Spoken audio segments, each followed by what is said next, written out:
Now, Michigan Reimagined with Chris Buck. So, that pesky coronavirus pandemic's caused a lot of stressful times for everyone, but it's great that there are venues like High Caliber Karting and Entertainment that they open a wildly unique indoor space to recreate and blow off steam. Here to discuss with our guests what our guests can experience this fall and beyond, our president, Jordan Munsters, and general manager, Zach Bingham. Welcome, gentlemen. Thanks for having us. Thank you for having us. I stumbled through that intro, and you guys are just, you're intimidating with your awesomeness. If you weren't so handsome, I'd be a little concerned, but man, that beard. Well, that beard. Oh, for our friends watching on Facebook Live, they can see the Ginger Express over here on the left. So anyway, great to have you on board again. For those who are unfamiliar with High Caliber Karting and Entertainment, you need to do all the searches necessary to learn what they are.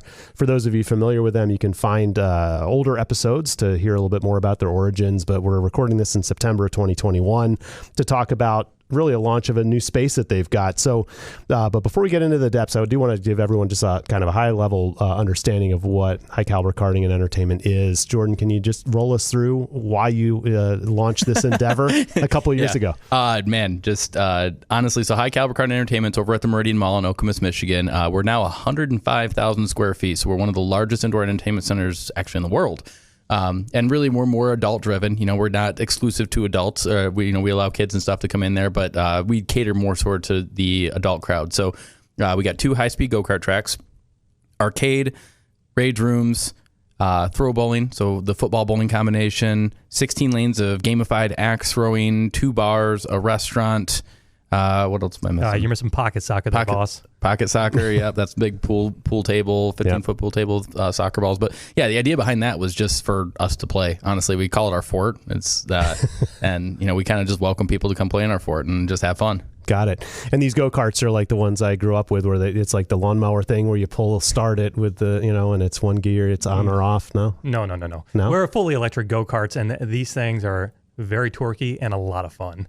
They're made in Italy. They're Grand Prix racing go-karts. There's kid go-karts, there's amusement go-karts, and then there's the I want to go fast and I want to race and I want to do ridiculous speeds. That's ours. So speeds are capable of 50 miles an hour. Right. With your butt about 3 inches from the ground. Right? Yeah. So feels like you're moving pretty good. I've experienced it obviously personally. But just to share with the audience that this is not your parents and grandparents go-kart setup. So, and it started kind of with that, right? The idea was really centered around the go-kart plan, right? You guys like to go fast on weird it started off Day of Man.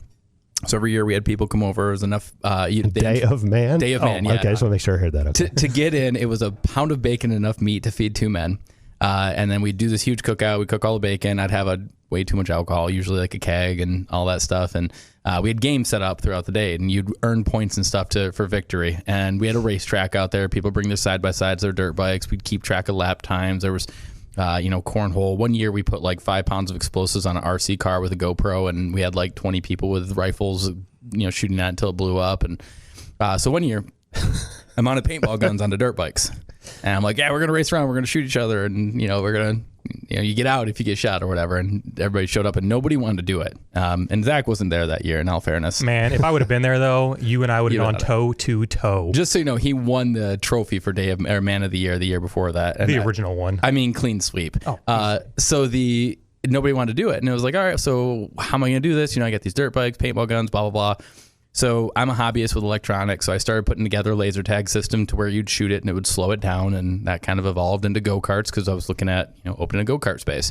So we started building combat karting, which we have, full electric version. You got a heads-up display. You race around the track. You gain weapons, power-up shields to shoot the other karts. They light up. They physically slow down. So we're trying to build a real-life Mario Kart. And I started getting phone calls from all around the world. People hey, I want to build this with you. It's like, oh, holy crap, this is actually a thing. It's like, well, I can't really just show up somewhere and be like, hey, I want to test my kart on your track. I got to build a track. So we built High Caliber. And it was like, okay, that's, that was maybe someday I'll have enough money, I'll have earned my place to be able to build something like this. And it's kind of like, well, if we want this, we got to build this. So we built that and built combat karting and really pretty much finished that over COVID. And it seems like the placement in the mall, there's a lot of big box stores have gone out. To me, it seems like a wonderful fit. Has it been everything you'd hoped it would be to take over an empty big box store and turn your entertainment venue into that? Is it symbiotic? Are you finding that the your people go in and spend money at the mall, and are people wandering around the mall discovering you and then coming back to become customers? Can you tell whether I'd that say, works? It's more so our people are going into there when we have big events and stuff come in. We hear from the people that attend to the mall that their business picks up significantly. Okay. We're a destination location. We pull from 3 different states for people to come to us, and 100,000 people come to us per year. So no matter where we're located, we do a good job of drawing in customers. But really, the people that I work with at the mall, they're big supporters of us. We are very unique to the mall demographic. So like when we did our 170-foot graffiti wall on the outside of our building, that's not something that property management company has ever allowed any tenant ever in the existence of their company to do. Right. So, they'll listen to those things and they'll be open to new opinions to it. And the nice thing is they've got 80, 90 years of experience that they come back and say, hey, our international experience says this is going to be a problem here.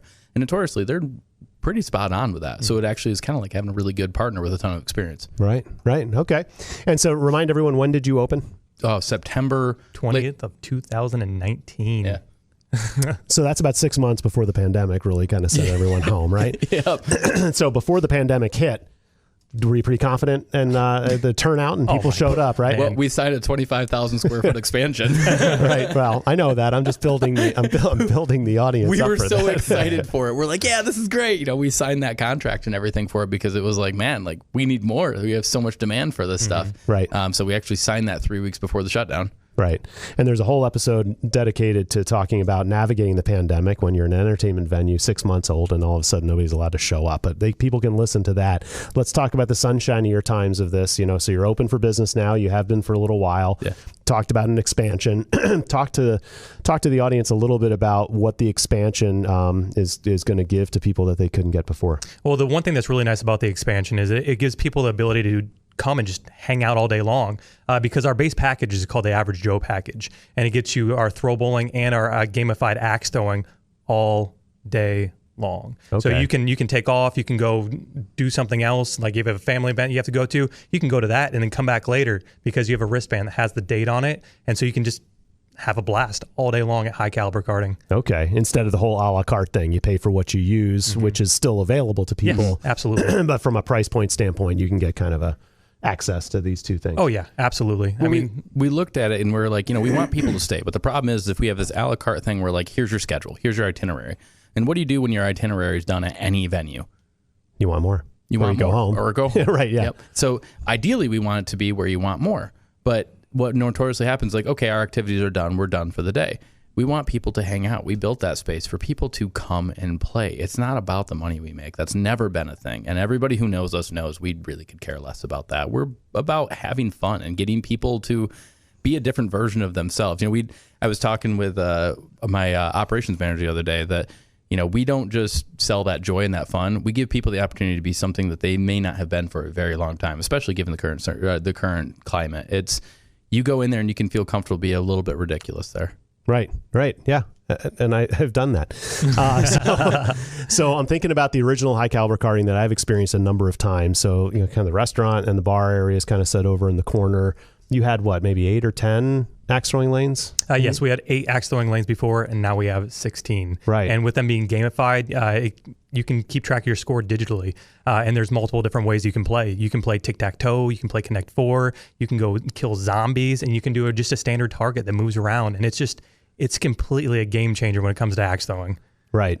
And so you expanded that platform, right? So, the go-karts take up most of your acreage, right? And there, you got 2 tracks that can be combined Megatrack. Megatrack. Yeah. Monster Kart Megatrack. Got to get these names We're calling down. it Monster Kart next time. Just So Megatrack, though, so Megatrack is when you take the 2 independent go-kart tracks and turn it into one much longer track. Is that a standard thing? I know earlier on you said it was going to be more of a occasional event-driven kind of sign up, and it's going to happen maybe once a quarter, a couple times a year or something. What does that look like now? So the main thing that we do for Megatrack is our leagues. We like to end our leagues on Megatrack. And so what we do is we open up Megatrack during the weekday for the general public to be able to come out and have just fun and experience the magnitude of Megatrack.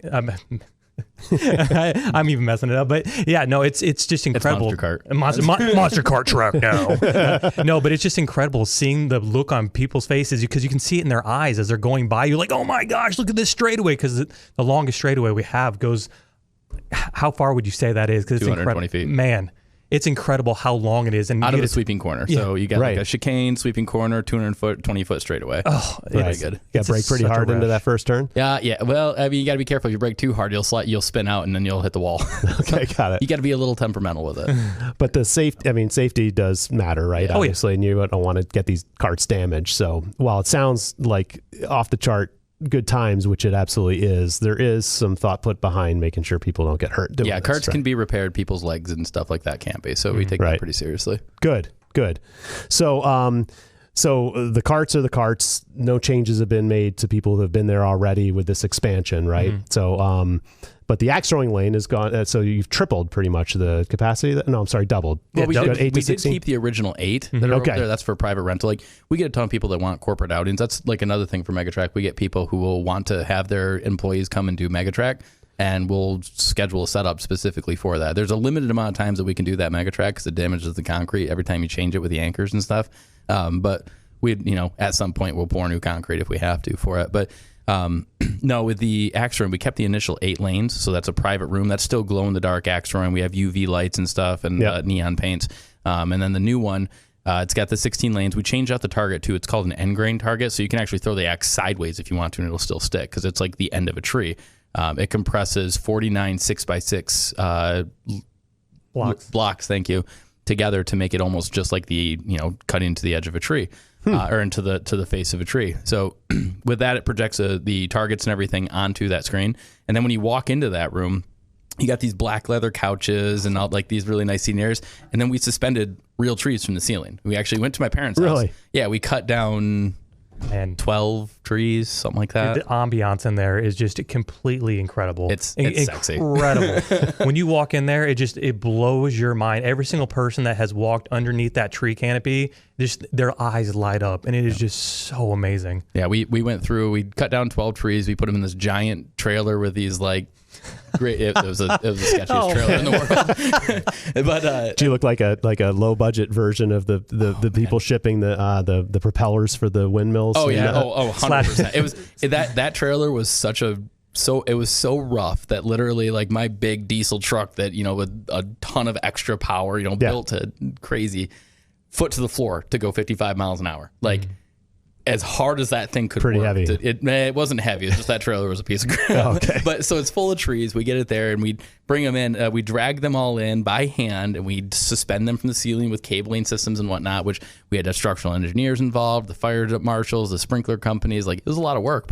And then we put Edison light bulbs all through it. So there's like a canopy. It almost looks like a bunch of lightning bugs up in a tree canopy that you go underneath. Wow. It's gorgeous. All right. Well, I got to see that. That was not in place the last time I toured your construction site. Throw bowling. What the heck's that for the listening audience? So the sport is known as fulling. It's a football bowling combination. So you kind of you combine cornhole, bowling, and football. I suppose. So you got pins on either side. They're about 42 feet apart from each other. You've got these platforms. They're 40 inches by 8 foot. That we actually had 42 artists decorate all these platforms. So they're all local artists are decorated, and we protected them all. So it's just gorgeous. And we've got 5 13 foot by 20 foot big screen projector TVs that play sports all along the backside wall.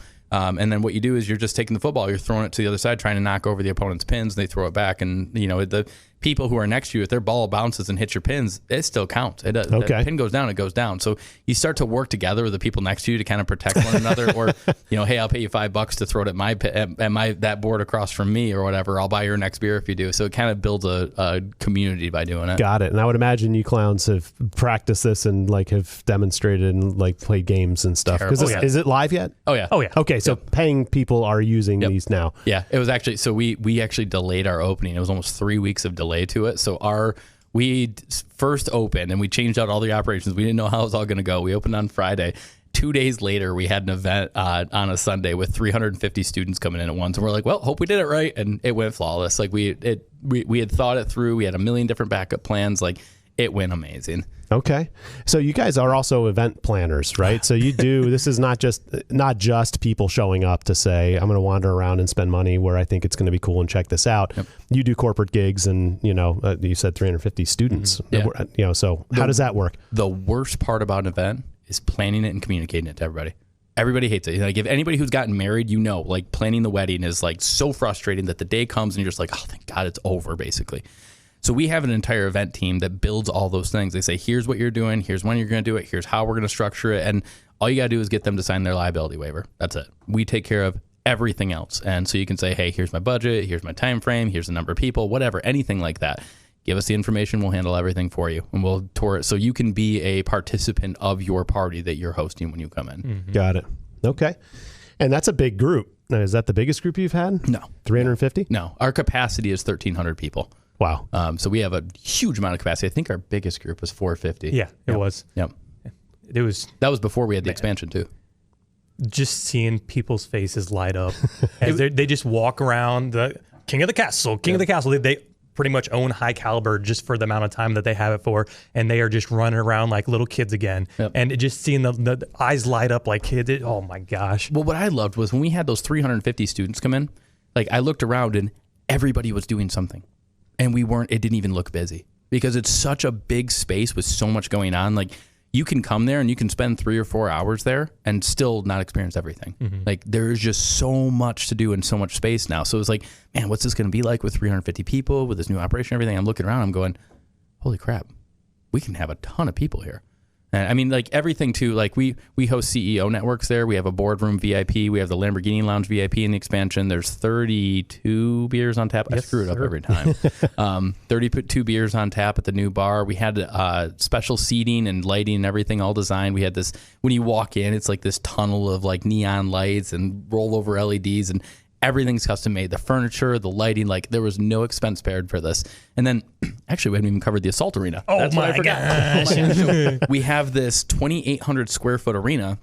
You go into it, it's got vines hanging from the ceiling, you got artificial grass on the floor. There's murals that were done by local artists that all over the walls. There's a mirrored window finish so you can see in from the mall, but you can't see out. And you go in there and you can either do archery tag, which is 28-pound recurve bows with a carbon shaft arrow with a foam tip that you're basically playing tag with, mostly shooting Zach in the face. Yeah. It stings. So it's like paintball with a bow and arrow? Oh my Absolutely. God, it is so much fun. It is blast. I fell in love with it back in Florida like 2 years ago and was like, we got to have this. But we like Nerf. And so we started buying these Nerf rival guns, mostly for the office so we could shoot each other and like have these wars. And we realized how many different levels there are. So now you can either go in there and do archery tag or you can do Nerf. And I don't know. We haven't really looked to see what the split is, but I think it's about 50-50. Some people choose Nerf. Some people choose archery tag. Yeah. But, basically you get to have the Nerf war and we do the cleanup.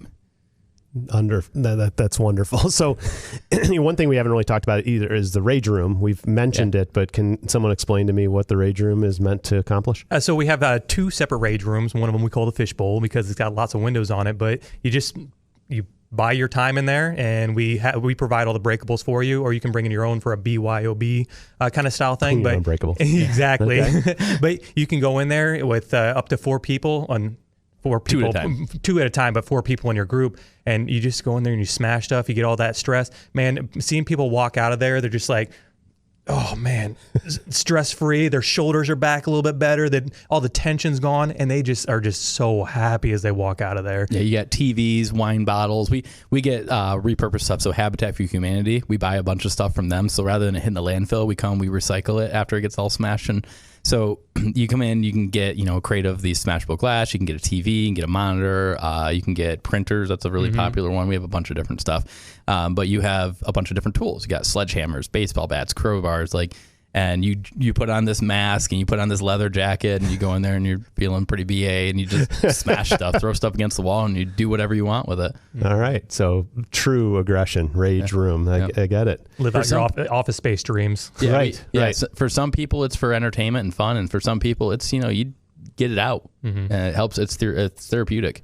And a lot of people are feeling that way about now, right? Absolutely. A lot of people with that COVID anger. Yeah. So let's kind of maybe round this out with food and drink offerings, because again, you had nice tables, you had a nice bar, cool tap system set up. It was good, and it served the people that you used to have before. But what I understand is your space for that kind of stuff has really grown quite a bit. So talk about that. Yeah, we've expanded the kitchen significantly. We actually took half of my office. Oh, truth. Yeah, literally cut right in half and then made that part more of the kitchen stuff. And then we've added the different equipment in there so we can get more food out. We can service, I think last we kind of ran the numbers, we can service about 400 people at a time or for any event or whatever. We can pump out, we have pizza, wings, tenders, loaded tots. We hired this guy that came into the kitchen that just started like tweaking all of our recipes and everything, and it's so good now. Oh my God, the pizza. Oh my God, it's so good. Everybody talks about how good our pizza is now. But the one of the ones that I'm really excited about is we created this thing called the Burnout Challenge. Oh, there it is. I was like, come on, you got to talk about that. What? The Burnout Challenge. So I love spicy. Okay. Like I grow the world's hottest peppers. Like that's my thing.